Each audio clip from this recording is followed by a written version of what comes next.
Magandang araw, ka-Sage Lyricist. Alam mo ba, pwede kang matuto sa music kahit hindi ka man nakapag-aral sa mga paaralang nagtuturo ng musika o kung paano tumugtog ng instruments. Sa libreng panood dito sa videos na ito, ikaw ay magkakaroon ng kaalaman. Ang ating lesson ay nakafocus sa tatlong pinakamahalagang saklaw sa pagtugtog ng piano.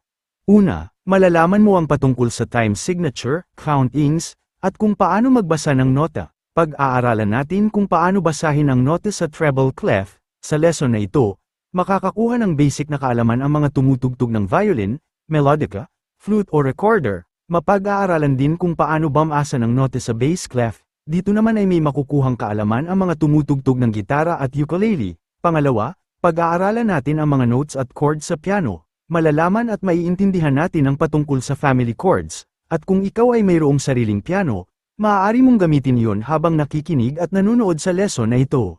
Pangatlo, ito na ang pinakamagandang lesson kung saan pagsasama-samahin na ang lahat ng napag-aralan. Sa araling ito, ikaw ay tuluyan ng tutugtog ng mga hymnal song. Mangyari lamang na panuorin ang step-by-step na lesson upang hindi mahirapang intindihin ang ibig sabihin ng mga term na mababanggit dito. Kalakip nito ay ang pagbibigay namin ng mga hymnal song with lyrics na naaayon pa rin naman sa standard key na nakasulat sa hymnal. Ito ay mas pinadali para sa mga marurunong sa hearing. Habang patuloy tayo sa pag-aaral, makikita mo kung ano ang iyong strength bilang isang musician, kung ikaw ba ay by hearing, o kung ikaw ay by notes. Sa susunod na video, maiintindihan natin kung ano ang kaibahan ng by hearing at by notes. Huwag palampasin, upang iyong malaman kung sa anong larangan ka mas magagamit. Bago tayo magwakas, nais kitang bahaginan ng isang Bible verse na matatagpuan sa Colossians chapter 3 verse 23, and whatsoever ye do, do it heartily as to the Lord and not unto men.